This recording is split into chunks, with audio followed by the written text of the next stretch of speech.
سرزمین ما دیار نور از روزگار دیرین، از حس پاک مردمش همیشه سربلند و رنگین، از رودکی تا سینا نوری در شب تاریک، نام بزرگان بر زمین چون شاهکاری نزدیک، در هر قدم تاریخ ما بیدار مثل ستاره، در هر نگاه زنده شود قصه‌ای دوباره. تاجیکستان از ریشه ما نیرو گرفته است، در صد نامت بلند جایگاهت استاره است.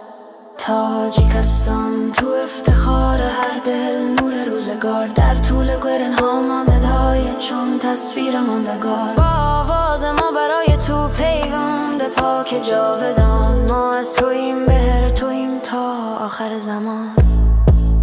بیتی در سرزمین ما رسم و آیین مانده زنده، در هنر شعر فرهنگ حکم دیرین زیبنده. جوانان امروز با دانش میگیرن پرواز، تا تاجیکستان شدت بازم روشن‌تر و سراز. در هر ده و هر رباط نقش هنرمند پیداست، بر هر دری تاریخ نو چون یادگاری برجاست. محوطن در دل بماند افسانهای جاوید شود، تاجیکستان به نام تو هر جان فدای شود.